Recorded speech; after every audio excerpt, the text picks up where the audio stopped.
Hola, bienvenidos nuevamente a este canal. Hoy continuamos haciendo la lectura del Manifiesto Comunista en el capítulo 2. Quisiera iniciar haciendo como una breve aclaración que creo que es pertinente para entender cómo se está abordando el texto y desde dónde se está mirando. Entonces, un poquito vamos a empezar por ahí hoy. La mirada que se está planteando sobre el texto es una mirada desde un punto de vista del humanismo clásico. ¿Qué quiere decir esto? Que se busca identificar las causas o los motivos de la argumentación para tener una idea integral del cuerpo del texto. Básicamente ese es el abordaje. Y una de las formas de hacer este abordaje es contrastándolo, como hacían los filósofos griegos, que ellos planteaban una pregunta y a esa pregunta le planteaban una serie de respuestas buscando llegar a una afirmación desde la cual su interlocutor eh, se parara, ¿sí? Como que asumiera una postura y a partir de asumir esa postura o descubrir cuál es la postura en este caso, porque pues no tenemos aquí a Marx ni a Engels en vivo, descubrir cuál es esa postura, poder ver todas las aristas y digamos, lo que engloba la postura. Entonces, un poco ese es el acercamiento que estamos teniendo al texto, entendiendo cuáles son los argumentos y presentando varios puntos de vista para ver hasta dónde llegan los argumentos. Les pido que tengamos un poquito de paciencia porque la idea es ir entrando en el texto y a partir pues, de cada capítulo ir razonando, ir como creando este diálogo con el texto. Entonces, sí, hay otras cosas que va a plantear después en el texto, pero pues vamos paso a paso, vamos viendo qué es lo que va planteando y haciendo observaciones de acuerdo a lo que se nos está presentando. Por eso les digo, piénsenlo como una especie de diálogo con el autor, porque eso es lo que estamos buscando traer para crear pensamiento crítico en esta serie de videos. Recuerda que si te gusta este contenido, no olvides suscribirte al canal, activar la campanita para que te lleguen las actualizaciones de esta lectura y las otras cositas que vamos subiendo, perdón, que voy subiendo a redes de este canal. Mi nombre es Susana Rueda y bueno, para empezar voy a recordar brevemente qué fue lo que hicimos la vez pasada. La vez pasada se planteó cómo se iba a abordar el texto. Les dije que el texto que estoy leyendo, que vuelvo y lo dejo aquí abajo en la descripción del video, tiene una introducción muy interesante porque realmente se toman la molestia de hacer como una síntesis del trabajo que ha hecho Marx. Y es un texto que consiguen fácilmente en internet, entonces simplemente es que lo busquen y lo van a poder descargar completo sin ningún problema. Y estamos cogiendo partes de esa introducción para ir desarrollando como el capítulo por capítulo. El capítulo 2, que es el que vamos a abordar ahorita, vamos a hablar de materialismo histórico, de acuerdo también pues, a la información que se da en la introducción del texto.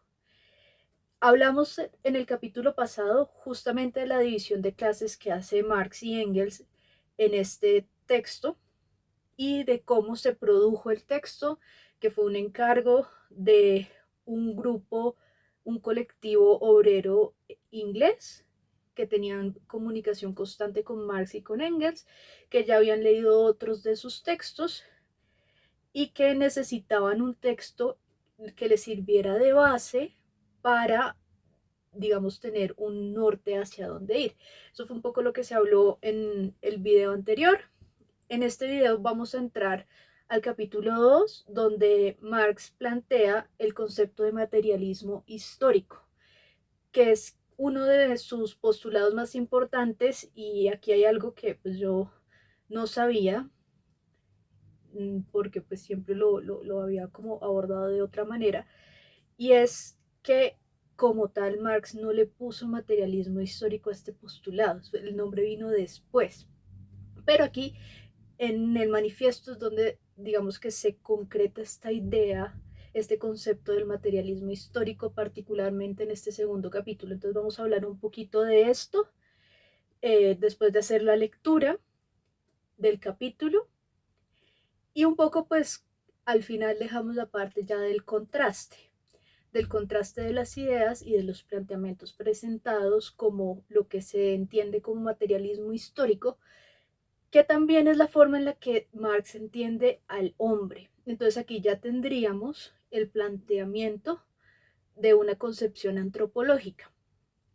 Y al final, pues bueno, vamos a abordar cómo es que Marx lo ve y Engels cómo es que lo ven y cuáles son los puntos de contraste que podemos encontrar, siendo que es una idea que está presente y que es muy marcada en la argumentación del marxismo, pero que no tiene como tal un nombre, sino hasta mucho después, lo que les venía diciendo. Entonces, pues es interesante ver cómo se genera una concepción antropológica que responde a los intereses particulares del texto y del planteamiento marxista sin pensar en que se está generando como esta concepción antropológica, por lo que les digo, es algo que está dentro del texto, pero que no es una afirmación que Marx haya dicho, yo me paro sobre esta definición y esta va a ser la definición sobre la cual voy a construir mi argumentación, sino que es algo que se empieza a generar. Entonces por eso les decía, como a los que me comentaron en el video pasado, que me pareció muy chévere lo que compartieron, que esperaran un poquito, que todavía no habíamos entrado a ver de qué va el texto. Inicialmente pues vemos esto y pues la idea es como ir contrastando capítulo por capítulo. Es realmente un capítulo cortico, son 13 páginas y bueno, comenzamos.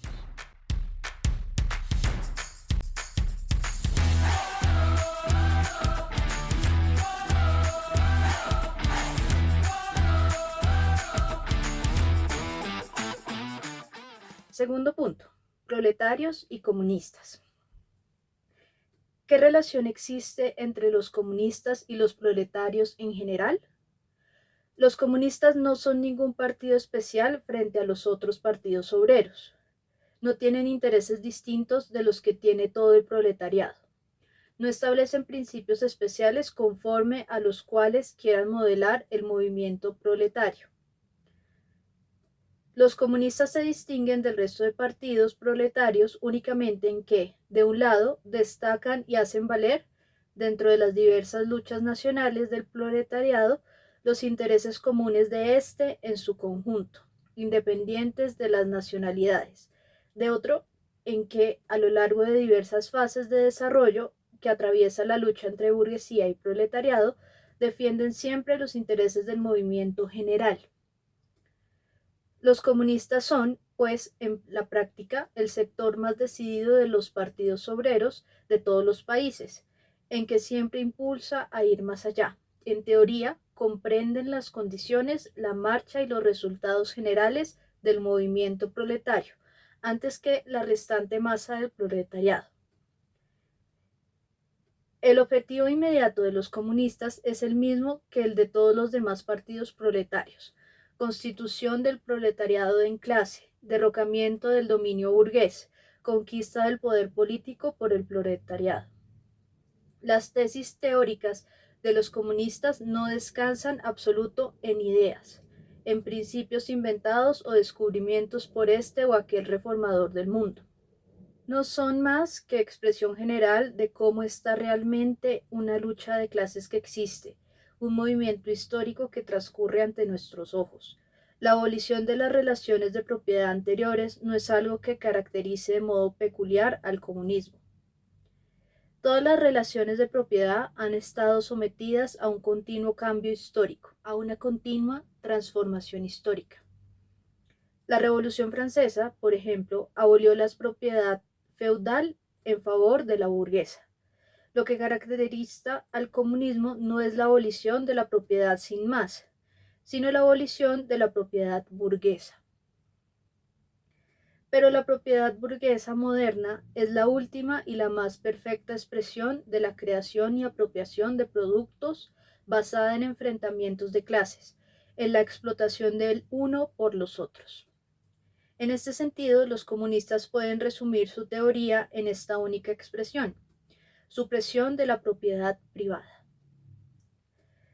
Se nos ha reprochado a los comunistas el querer abolir la propiedad adquirida personalmente, elaborada por uno mismo, la propiedad que constituye la base de toda libertad, actividad e independencia personales.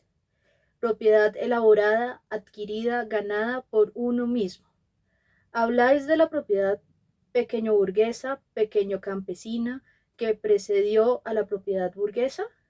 No necesitamos abolirla. El desarrollo de la industria la ha abolido y la está aboliendo todos los días. ¿O habláis acaso de la moderna propiedad privada burguesa? Pero es que el trabajo asalariado, el trabajo del proletario, ¿le crea propiedad a éste? De ninguna manera, crea el capital. Esto es la propiedad que explota al trabajo asalariado, que solo puede multiplicarse bajo la condición de producir nuevo trabajo asalariado para explotarlo una vez más. La propiedad en su forma actual se mueve en la oposición de capital y trabajo asalariado. Vemos cada uno de los lados de esta oposición. Ser capitalista significa no solo asumir una posición puramente personal en la producción, sino una posición social. El capital es un producto comunitario y solo puede ponerse en movimiento gracias a una actividad conjunta de muchos miembros de la sociedad.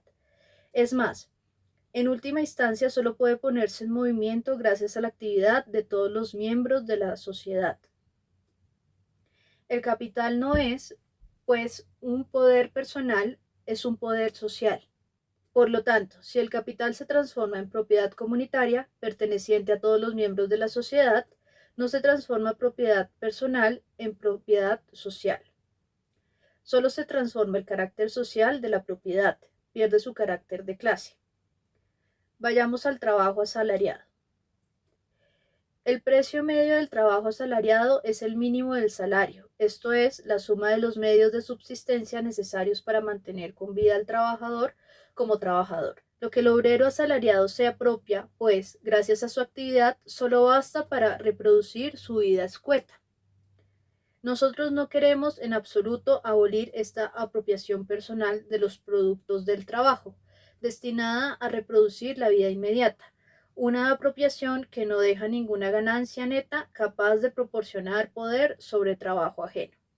Solo queremos suprimir el carácter miserable de esa apropiación, carácter por el cual el obrero vive tan solo para multiplicar el capital, vive tan solo en la medida en que lo exige el interés de la clase dominante. En la sociedad burguesa el trabajo vivo es solo un medio para multiplicar el trabajo acumulado. En la sociedad comunista el trabajo acumulado es solo un medio para ampliar el proceso vital de los trabajadores, para enriquecerlo, para favorecerlo. En la sociedad burguesa domina, pues, el pasado sobre el presente. En la comunista, el presente sobre el pasado. En la sociedad burguesa, el capital es independiente y personal, mientras que el individuo que trabaja carece de independencia y es impersonal. Y a la supresión de esta situación la llama la burguesía supresión de la personalidad y la libertad. Y con razón. Se trata efectivamente de la supresión de la personalidad, independencia y libertad burguesas. Por libertad se entiende en las actuales relaciones burguesas de producción el comercio libre, la compra y la venta libres. Pero desaparecido el chalaneo, desaparece también el libre chalaneo.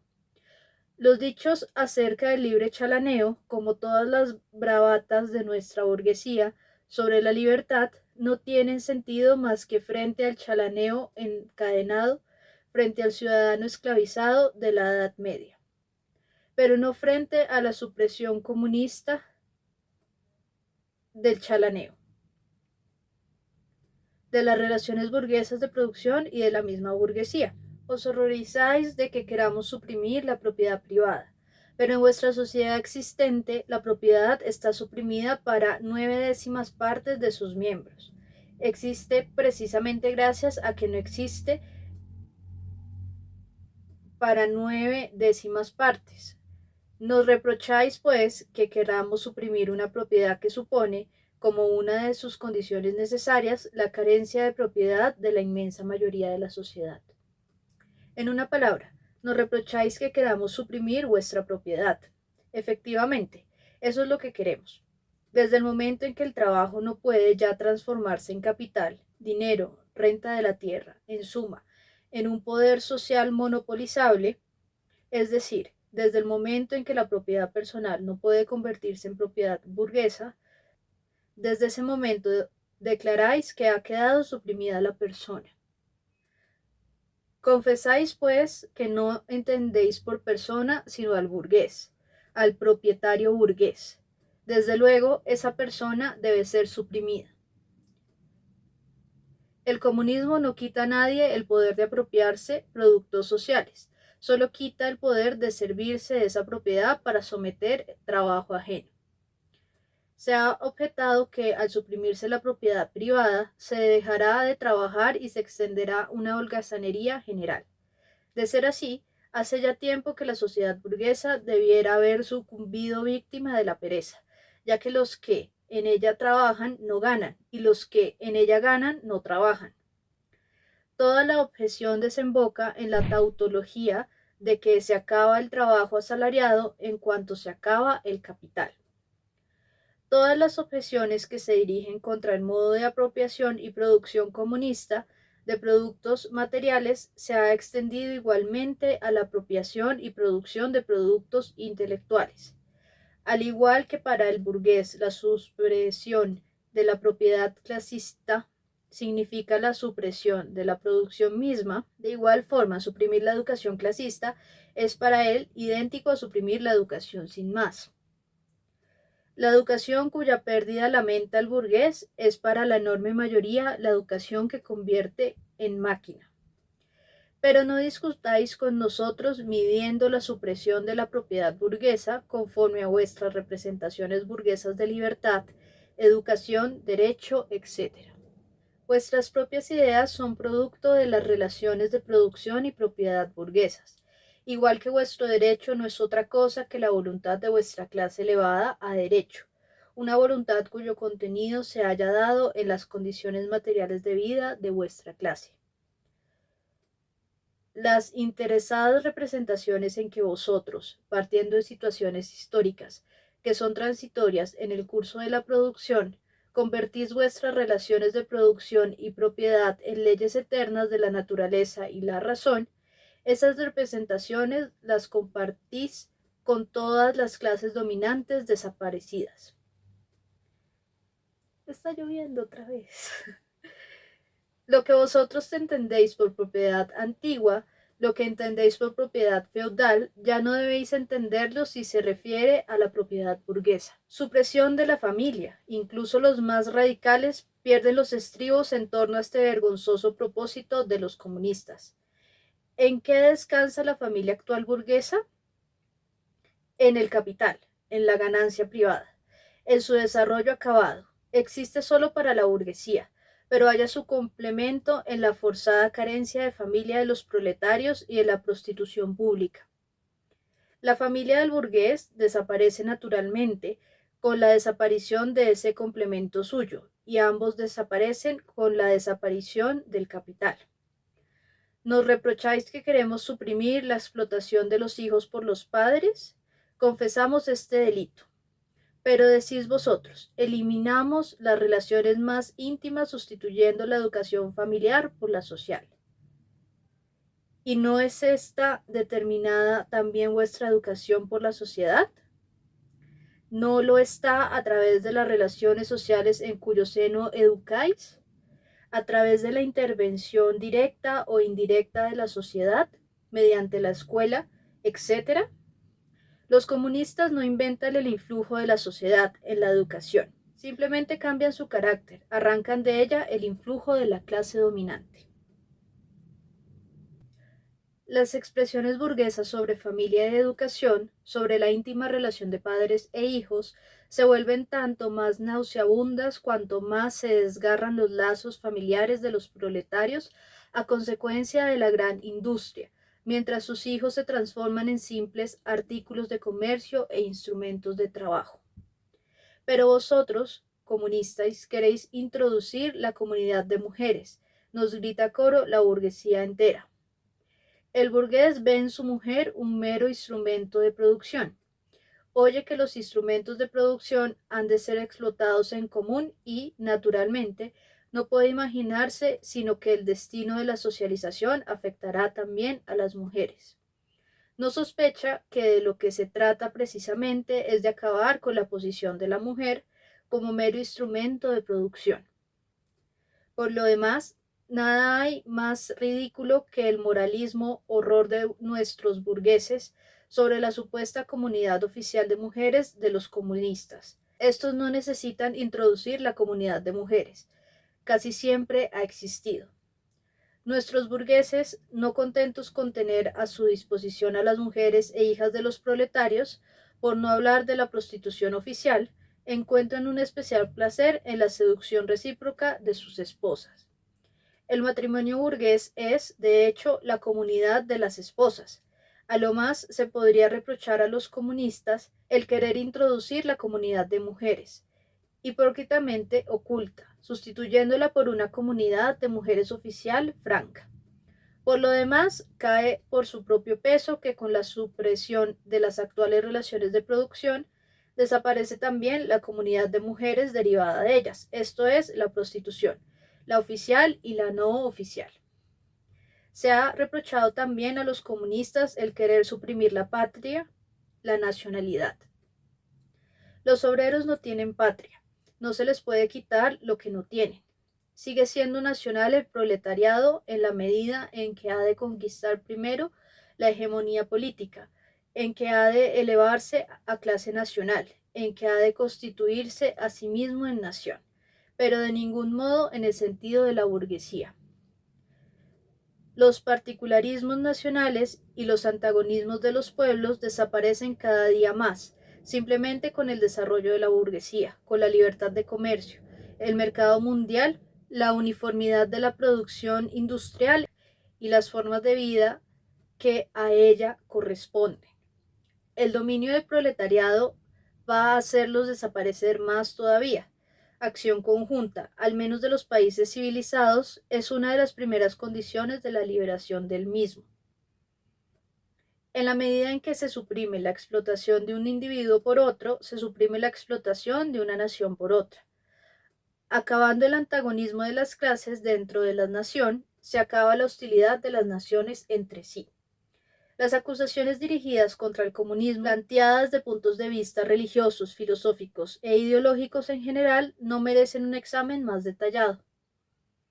Hace falta profundo conocimiento para comprender que al acabar los hombres sus condiciones de vida, su existencia social, cambian también sus representaciones, sus visiones y conceptos, en una palabra, su conciencia. Hace falta profundo conocimiento para comprender que al cambiar los hombres sus condiciones de vida, su existencia social, cambiar también sus representaciones, sus visiones y conceptos, en una palabra, su conciencia. ¿Qué otra cosa demuestra la historia de las ideas, sino que la producción intelectual cambia de forma con la materia? Las ideas dominantes de una época nunca han sido otra cosa que las de la clase dominante.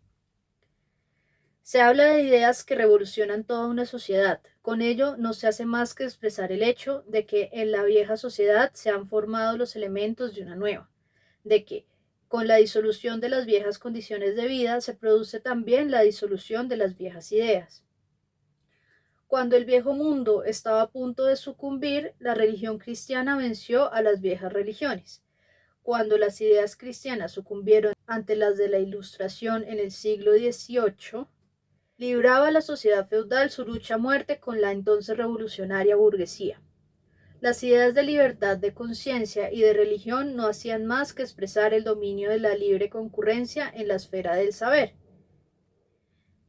Pero, se dirá, las ideas religiosas, morales, filosóficas, políticas, jurídicas, etc., se han modificado efectivamente en el curso del desarrollo histórico. La religión, la moral, la filosofía, la política, el derecho, se han mantenido siempre en medio del cambio. Hay además verdades eternas, como libertad, justicia, etc., que son comunes a todas las situaciones. Pero el comunismo acaba con las verdades eternas, acaba con la religión, con la moral, en lugar de darles nueva forma, contradiciendo así todos los desarrollos históricos anteriores. Qué pena, pero esto lo voy a leer otra vez. Hay además verdades eternas, como libertad, justicia, etc., que son comunes a todas las situaciones. Pero el comunismo, acaba con las verdades eternas, acaba con la religión, con la moral, en lugar de darles nueva forma, contradiciendo así todos los desarrollos históricos anteriores. ¿A qué se reduce esta acusación? La historia de toda la sociedad anterior se movió en antagonismos de clase que en distintas épocas tenían distinta forma.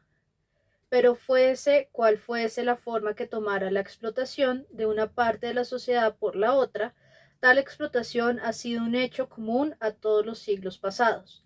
Nadie tiene, pues, de extraño que la conciencia social de todos los siglos, pese a su variedad y diferencia, se mueva dentro de ciertas formas comunes de conciencia, formas que sólo se disolverán por completo con la entera desaparición del antagonismo de clases. La revolución comunista es la ruptura más radical con las relaciones de propiedad transmitidas. Nada tiene de extraño que en el proceso de su desarrollo se rompa de la forma más radical con las ideas transmitidas. Pero dejemos las objeciones de la burguesía contra el comunismo. Ya vimos antes que el primer paso de la revolución obrera es su elevación a clase dominante, la conquista de la democracia. El proletariado utiliza su dominio político para arrebatar progresivamente todo el capital a la burguesía, para centralizar todos los instrumentos de producción en el Estado. Esto es el proletariado organizado como clase dominante. Y para multiplicar lo más rápidamente posible la masa de fuerzas productivas. Repito también esta parte. El proletariado utilizará su dominio político para arrebatar progresivamente todo el capital a la burguesía, para centralizar todos los instrumentos de producción en el Estado. Esto es el proletariado organizado como clase dominante, y para multiplicar lo más rápidamente posible la masa de fuerzas productivas. Naturalmente, esto solo puede ocurrir al principio, por medio de operaciones despóticas sobre el derecho de propiedad y sobre las relaciones burguesas de producción, aplicando por tanto medidas que parecen económicamente insuficientes e insostenibles, pero que en el curso del movimiento llevan más allá y que son inevitables como medio de transformar el modo de producción en su totalidad. Estas medidas serán distintas, claro está, según los distintos países. Sin embargo, en los países más avanzados podrían ser aplicables las siguientes casi sin excepción. 1. Expropiación de la propiedad de la tierra y empleo de la renta que produzca en gastos del Estado. 2. Impuesto fuertemente progresivo. 3. Abolición del derecho de herencia. 4. Confiscación de la propiedad de todos los emigrantes y rebeldes. 5. Centralización del crédito poniéndolo en manos del Estado, mediante un banco nacional con capital del Estado y monopolio exclusivo. 6. Centralización de los transportes poniéndolos en manos del Estado.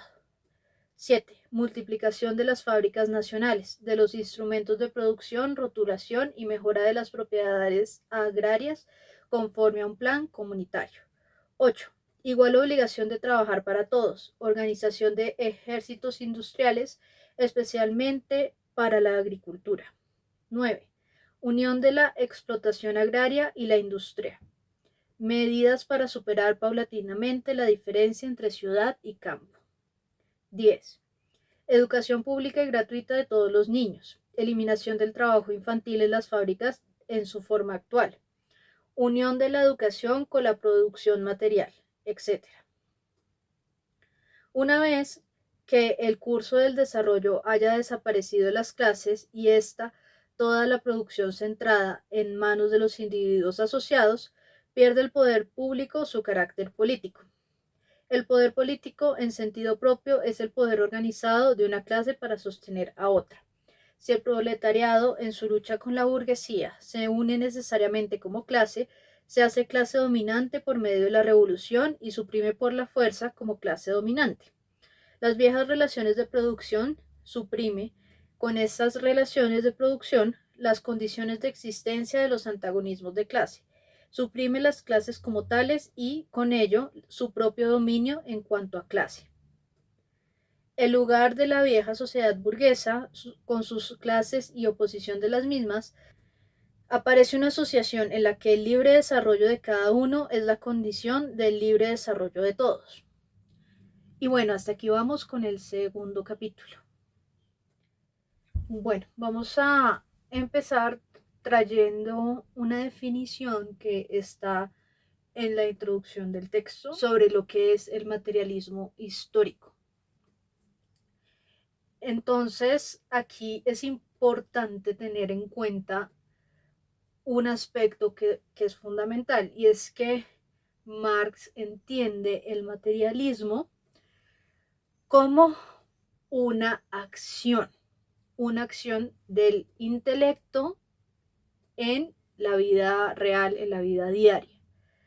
Y esto es distinto a como lo entendían antes, que se entendía el materialismo del siglo XVIII, entiende al hombre como consecuencia del devenir de la naturaleza. Para Marx, el hombre es creador de ese devenir y innovador. O sea, no solo lo crea, sino que innova y creativamente es como la fuerza que le da forma al cambio y razón de ser a la historia. Lo que puede ser entendido como una concepción antropológica, que es el hombre el que se encarga de darle forma a la historia, y por otro lado vemos una característica particular, es que él entiende que las ideas se tienen que materializar, que no hay esta división entre, por un lado, la parte de las ideas del intelecto y por el otro lado, la parte práctica de la vida. Ahora, en el texto de introducción hablan del espíritu, de la espiritualidad, pero esta es una palabra que Marx en ningún momento nombra en la lectura como acabamos de ver. Entonces no podemos hablar de que hable de una concepción espiritual como tal del hombre. No existe dentro de esto este marco histórico práctico que él está dando como el papel fundamental del hombre. No existe la parte espiritual. Y como veíamos en el texto, se busca una abolición de la parte moral y de todas las estructuras anteriores, porque según el autor, esto es lo que fomenta la lucha de clases. Entonces va nombrando varios aspectos de lo que es la vida del hombre y empieza a decir cómo la clase obrera debe actuar para abolir esos aspectos y de esta manera construir una sociedad totalmente nueva donde no exista esta lucha entre el burgués y la clase obrera.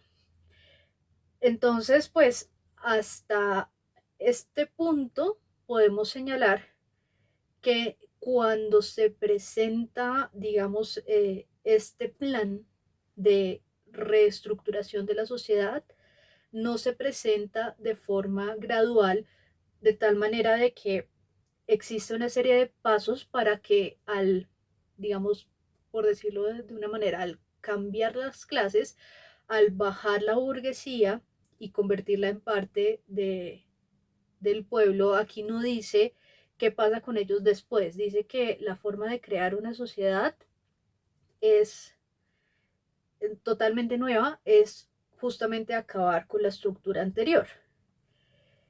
Y la estructura anterior en todo sentido, pero no nos plantea una nueva estructura. Entonces aquí tenemos un punto ciego de la argumentación, y es que sí, cuando todos estamos acá, ¿cómo garantizas que todos siendo parte como de esta nueva estructura vivamos en armonía, porque hay un elemento muy importante y tiene que ver con la trascendencia, y justamente porque Marx es materialista no lo nombra, y es la memoria.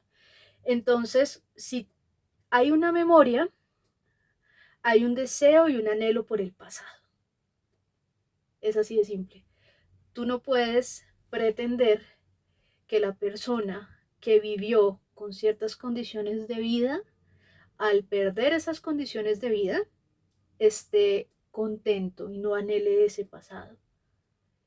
Y creo que aquí vale la pena ver que el problema es que no existe un proceso de socialización en los postulados que nos acaban de presentar. Evidentemente, estamos hablando solamente del texto. Yo sé que hay otros autores que tienen un desarrollo más amplio después, que van a presentar una manera distinta de abordar, digamos que estos puntos que se enumeran, estos 10 puntos, que dan como tal el cambio de sociedad y que ya tienen un pensamiento más a fondo de otras cuestiones que Marx no contempló. Entonces, primero pues están como estas realidades de la trascendencia y de la memoria. Y la trascendencia es algo que implica pues una transversalidad, o sea, no solo tiene una vocación trascendente el burgués, que sería totalmente absurdo pensar esto. ¿Y qué quiere decir esta vocación trascendente? Que entiende los lazos de su historia como parte de su identidad. Esa vocación trascendente que Marx no contempla, también la tienen los campesinos, el obrero, todas las clases sociales, es transversal. Entonces, eso implica que hay un modo particular de hacer las cosas de acuerdo a esa memoria personal, familiar y nacional también, porque la identidad también tiene un carácter nacional y la memoria es parte de la identidad, y la identidad se forja con el transcurso de la historia y con esa capacidad de traer de nuevo a la memoria aquello que ha permitido que yo esté acá en las circunstancias en las que esté, independientemente de si soy el más rico o el más pobre.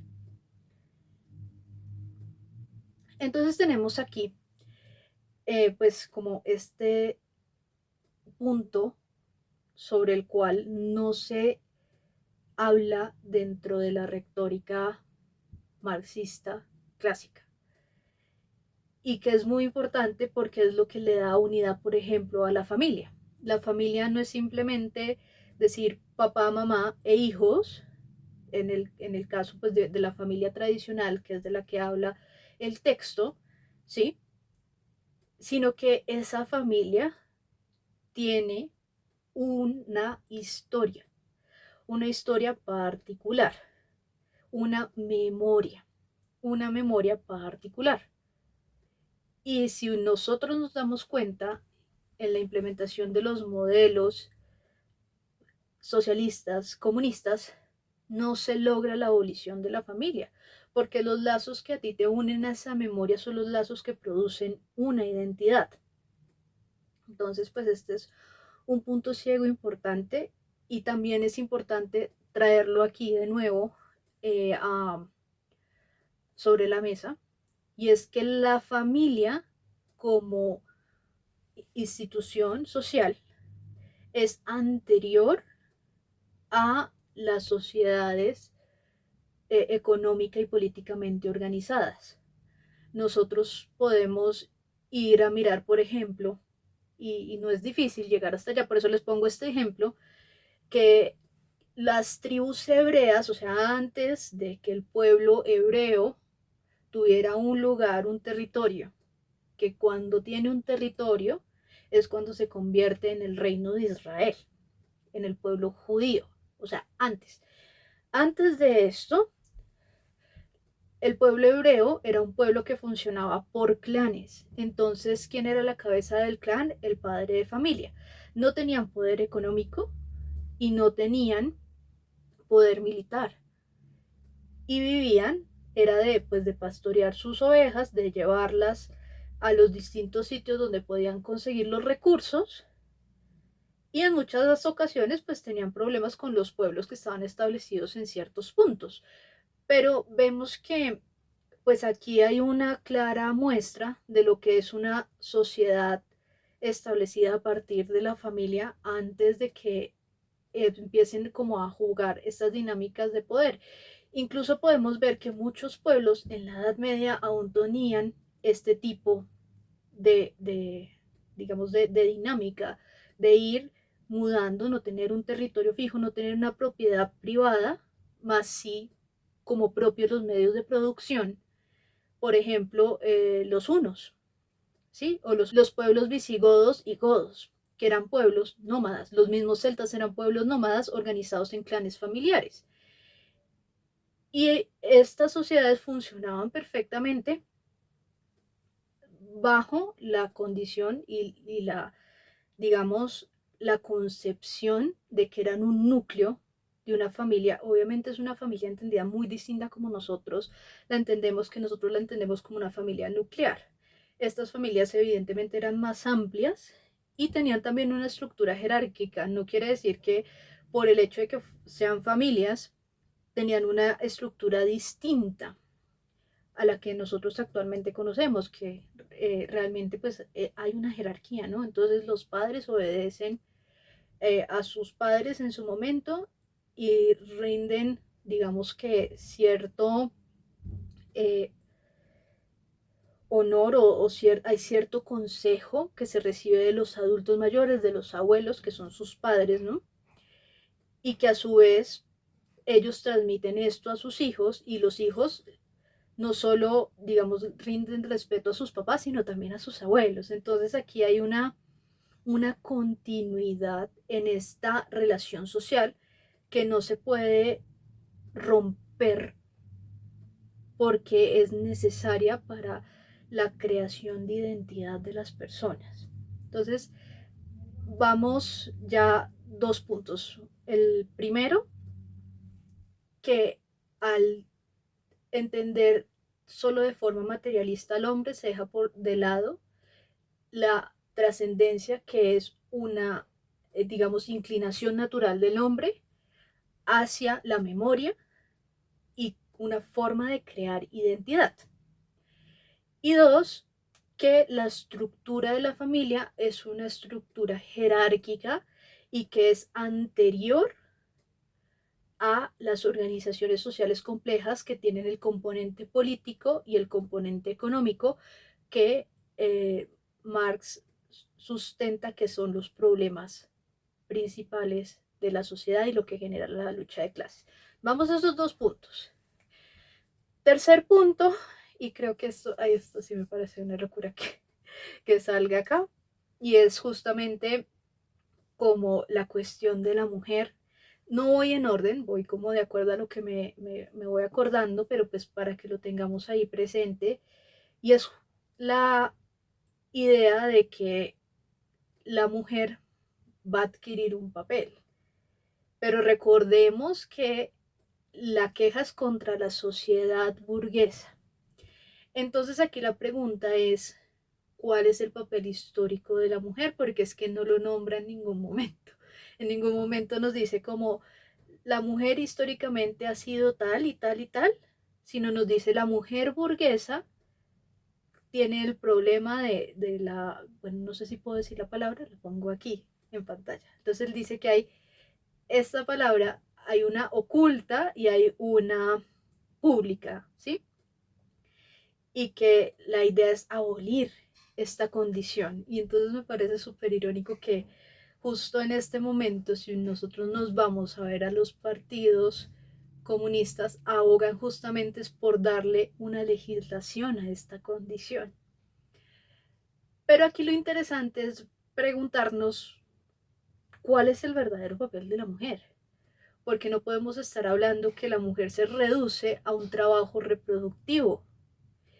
Y esto es la parte compleja. Y de aquí nace el feminismo. Inicialmente hay una idea muy marcada de que la mujer está ligada a su papel sexual, que esto lo va a tomar el feminismo de acá, de los postulados comunistas, y va a desarrollar como toda su teoría del género. Y bueno, ¿cuál sería la respuesta desde el punto de vista humanista al papel de la mujer? Voy aquí a tomar dos postulados diferentes. El primero es de Platón. Platón, en su texto El banquete, pone a Sócrates a contar la historia de cuando se encontró con la sabia Biotina. Y justamente este texto, esta parte del texto, habla sobre el amor y sobre las producciones intelectuales. Sobre las producciones intelectuales y sobre el amor. Y nos pone una categorización de las producciones intelectuales, del amor y de las producciones que podríamos llamarlas de las relaciones. Pero toda la conversación gira en torno a entender cuál es el amor más noble. Entonces, Platón, en voz de Sócrates, nos lo pone de la siguiente manera. Existe un primer amor que es el más bajo, por decirlo así, el primer escalón de esta pirámide. Y es el amor hacia otra persona. ¿Sí? Entonces él habla de que se puede amar, aquí habla pues de que el amor, y los griegos lo entendían así, uno podía amar en relaciones homosexuales. Entonces aquí está ese amor, que es el amor de admiración hacia el otro, así lo ponen, y también pues en relación hacia el admirar a alguien, no solo como el amor romántico, sino el amor de admiración. Entonces esa es la primera categoría. La segunda categoría es el amor que tiene como fruto los hijos. Y habla justamente de esto que les estaba hablando ahorita, que el amor hacia los hijos y el crear una familia genera como fruto un amor trascendente, que trasciende las generaciones, porque lo que tú le das conforma a tu hijo, le da forma a su forma de ser en el mundo. Y en eso la mujer tiene un papel fundamental. Y es como, bueno, todo el diálogo que hay aquí con Biotina. Y como es muy bonito ver cómo Platón pone estas reflexiones en la boca de una mujer. Y pone este amor por encima del amor homosexual. Esto es interesante, si uno va y revisa el texto se van a dar cuenta que es así. De hecho, si lo encuentro por ahí, lo pongo también aquí en la descripción para que puedan ir a leerlo. Es un texto más o menos larguito, no es tan cortico.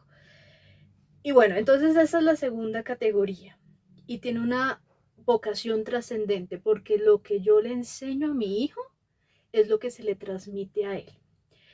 Y la última categoría es el amor hacia las ideas, que es la vocación del filósofo. Y dice que esta es la más elevada porque no se queda en esa transmisión generacional, sino que va más allá de lo que uno pueda transmitirle a un hijo, porque hay muchas otras personas a las que les puede llegar esta idea.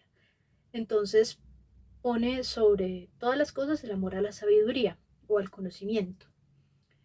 Entonces esa es una visión totalmente secular, podríamos decirlo así, en términos de que no está, digamos, anclada a la tradición católica, y me parece esto importante resaltarlo, anclada en el sentido de que Platón pues no creía en Cristo, Cristo no existía, y el contacto con la religión judía no era parte de lo que fue la vida de Platón en su momento. Bueno, segundo, San Agustín tiene un diálogo muy bonito que se llama La vida feliz.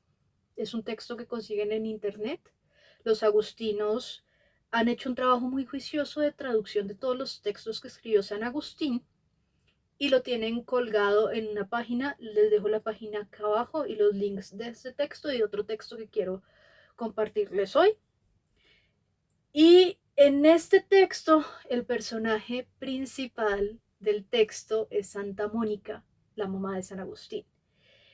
Y San Agustín, en este diálogo, la estructura de este texto es un diálogo, la pone como una filósofa, le da ese carácter de filósofa, de sabia. Y ella es la que da como las conclusiones de las cuestiones que se abordan en el texto. Y es muy bonito que San Agustín lo ponga en boca de su mamá. Y realmente se cree que muchas de estas conversaciones, de los diálogos de San Agustín, son conversaciones reales, cosas que realmente pasaron en su momento cuando él estuvo en Casiciaco, él antes de, digamos, de irse totalmente de lleno con el catolicismo, estuvo un tiempo de retiro en Casiciaco y allí escribe este texto que es muy bonito y otra serie de textos. Entonces, pues aquí, quien da la clave de una vida feliz, de cómo se llega a una vida feliz, es Mónica, con sus conclusiones. Y nos pone a la mujer en un papel en el cual se logra como ese balance entre lo racional y lo emocional. Esa es Mónica en el diálogo de la vida feliz, la que logra ver más allá de lo que puede ser una felicidad momentánea. Y ese era pues como el papel tan bonito que San Agustín le da a su mamá en este texto. Entonces aquí me parece súper importante y traigo a colación estos dos referentes justamente porque, como vemos, se le da un papel preponderante a la mujer y muchas veces nos han hecho creer que la mujer no valía, que no podía pensar, que no podía opinar en el pasado. Entonces aquí vemos que efectivamente en estos dos textos y particularmente el banquete de Platón, que es tan importante en términos de filosofía, de Beata Vida o la vida feliz, no es tan conocido, no, porque no se parte como del gran cuerpo teológico de lo que escribió San Agustín, es un ensayo filosófico, nos hablan del papel que ocupaba la mujer en la antigüedad.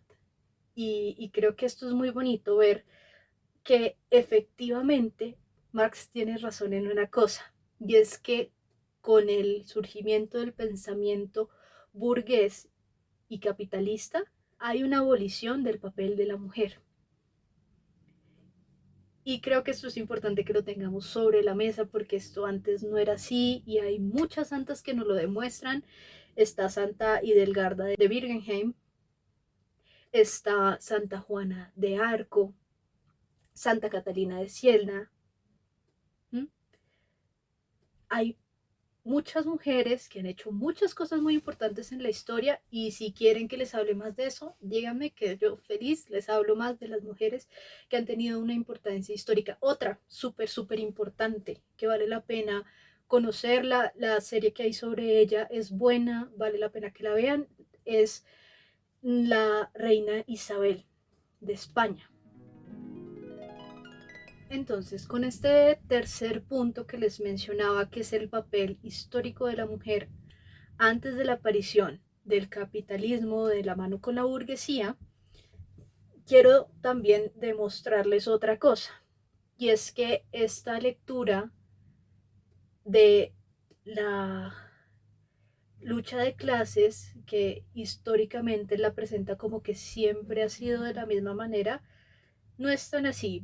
Podemos ver sociedades que pensaban muy distinto, como la sociedad griega, y como lo que se plantea en estos primeros siglos del cristianismo.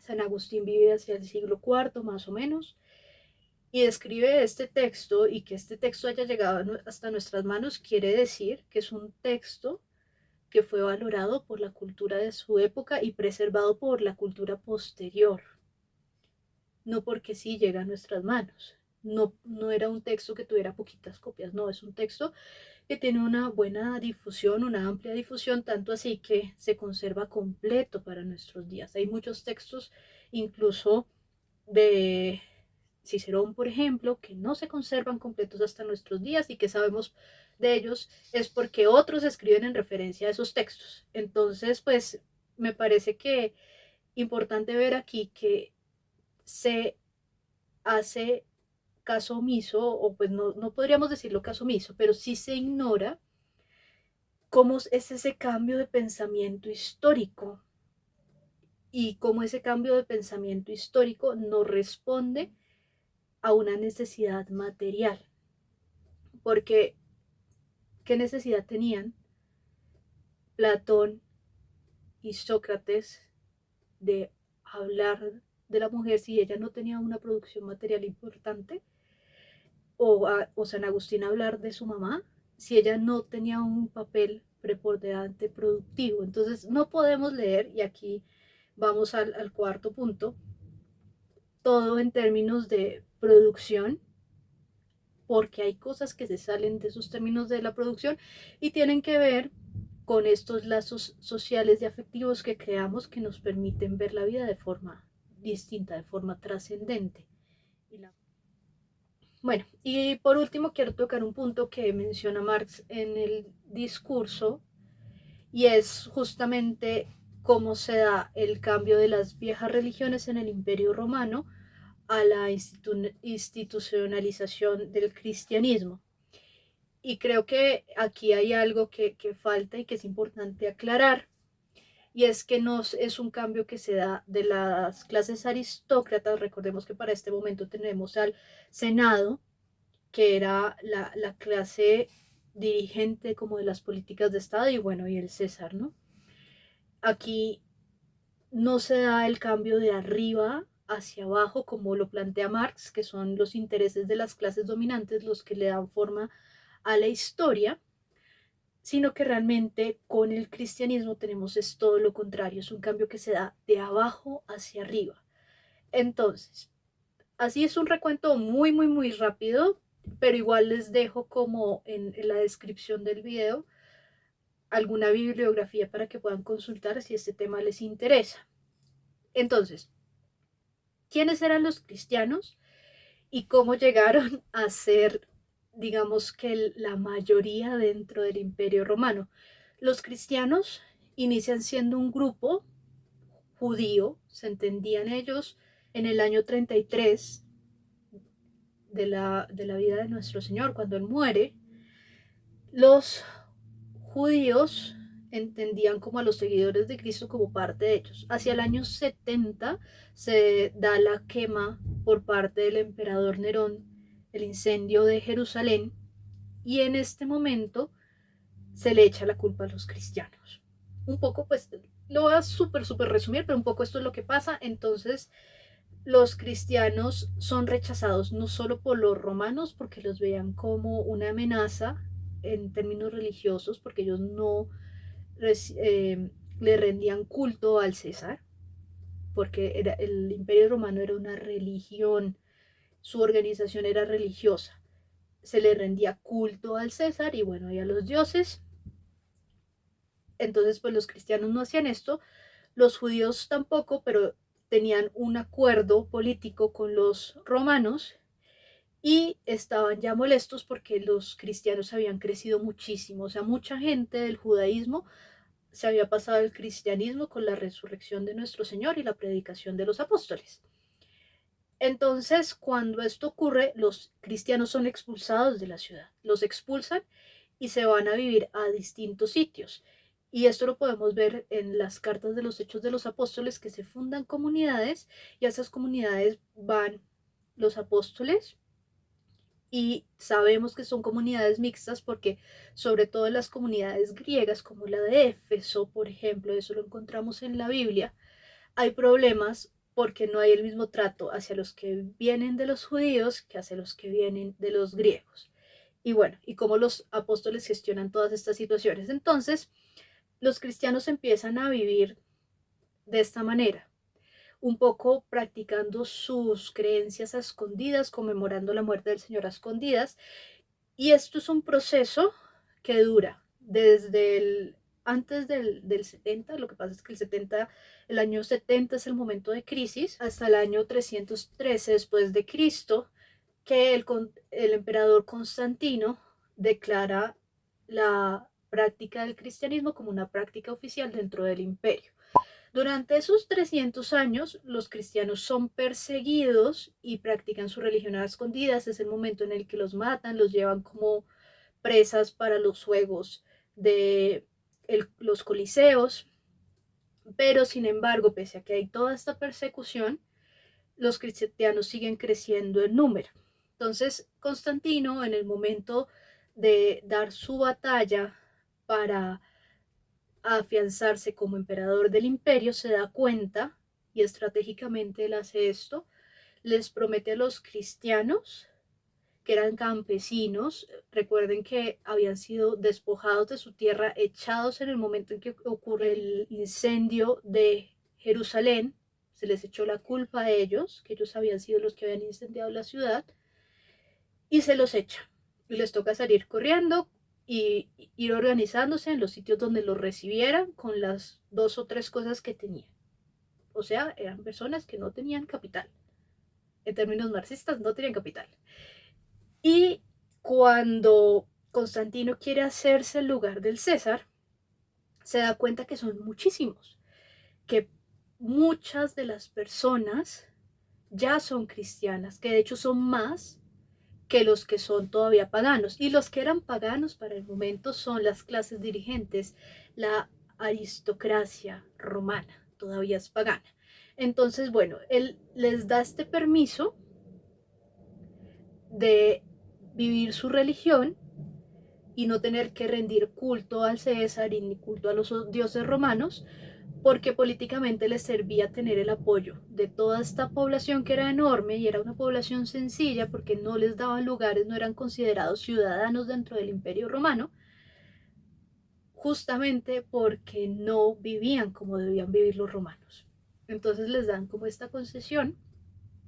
Sin embargo, pues esto no se mantiene igual en el tiempo, pese a que es un edicto imperial.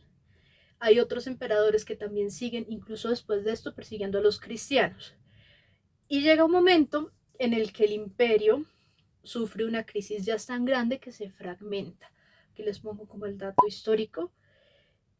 Y para este momento, cuando se pierde como este control militar del territorio, los latifundistas, los romanos que tenían un dominio sobre los pequeños territorios, necesitan fortalecer sus propias defensas porque no pueden confiar en que el gobierno central romano los auxilie. Entonces empiezan a darle poder administrativo dentro de sus territorios a los cristianos y eventualmente con los cambios de generación y con esta convivencia y permitirles ayudar un poquito más dentro de las necesidades propias de cada territorio, podríamos decirlo, de cada, digamos, eh, lo que conoceríamos ahorita como estado, como departamento, no podemos hablar de, de un estado como tal, pero pues sí como esta necesidad de colaborar y unirse entre ellos. Entonces empiezan a darles la posibilidad de que trabajen,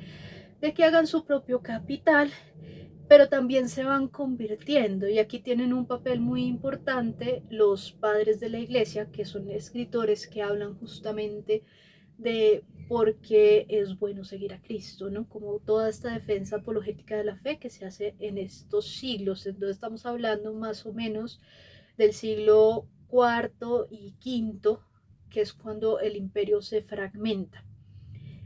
Y eso hace que muchos de los aristócratas paganos, después de mucho tiempo, pasado 3, 4 siglos, se conviertan. Muchos se convierten, otros mueren y quedan sus bienes a cargo de sus administradores que eran cristianos.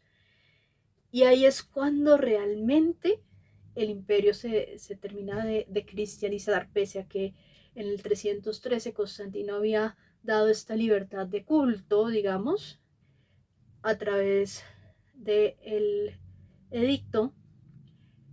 Realmente el imperio se vuelve totalmente cristiano, es cuando pierde como esta fuerza militar y por medio de las relaciones sociales y de una cercanía más estrecha con los cristianos, se les abre la posibilidad de participar en política, que esto es lo que realmente pasa. Entonces vemos que no es un proceso de imposición, sino que es un proceso lento y que implica justamente como esta relación social y este acople social entre dos culturas y dos mundos totalmente distintos, muy diferente a lo que nos plantea Marx, que simplemente es como quíteles todos los bienes y póngalos a trabajar. Literalmente algo así es lo que está planteando. Y miren que finalmente pues este cambio no se da así, se da de abajo hacia arriba y es un cambio que dura mucho tiempo en darse y que implica pues la muerte de muchas personas que fueron perseguidas por su fe y un cambio progresivo de mentalidad que no viene de arriba hacia abajo, sino de abajo hacia arriba. Entonces, bueno, quería cerrar con esa idea. Si les gustó el video, pues recuérdense de activar la campanita, de compartirlo. Y el texto ya, el último texto, el que les dije que les quería mencionar, es un texto que nos ayuda a entender un poquito más esta idea de la trascendencia y de una forma racional a partir de la observación de la naturaleza. También es de San Agustín, y perdónenme si les hablo mucho de San Agustín, pero mi formación es agustiniana y fuera de eso es mi santo de devoción, entonces lo quiero mucho. Y él, bueno, cuando se convierte, hace esta serie de escritos filosóficos que se llaman los diálogos de Casiciaco, cuando está en este periodo como de recogimiento en Casiciaco. Y allí escribe dos textos que son corticos, que son muy chéveres, muy fáciles de leer, porque son diálogos, que es del orden 1 y del orden 2. De orden se les conoce a estos libros. Y en estos libros, él plantea a partir de una visión racional cómo es posible descubrir un orden implícito en la naturaleza que nos lleva a la conclusión de que hay un ser creador que instituyó ese orden y que fuera de eso lo instituyó de forma jerárquica, que es el orden natural, responde a una estructura jerárquica. Entonces esto es interesante porque miren que el marxismo nos habla justamente de ir en contra de las estructuras jerárquicas, pero esas estructuras jerárquicas son apropiadas por el hombre a partir de la observación de la naturaleza, y esto es lo que describe un poco San Agustín en este par de diálogos que son súper interesantes, además didácticos, porque te da ejemplos muy prácticos que te permiten visualizar cómo es evidente realmente este orden en la naturaleza. Entonces les dejo esa recomendación de esa lectura, es una lectura muy interesante y aquí se nos plantea un principio que se estudia mucho desde las humanidades y que es la teología natural. Entonces es como el hombre es capaz de leer una lógica racional en la naturaleza y a partir de esa lógica racional entender que las cosas son creadas y no existen per se porque sí. Esa es la teología natural. Bueno, ya esto está muy largo. Nos vemos en otro video.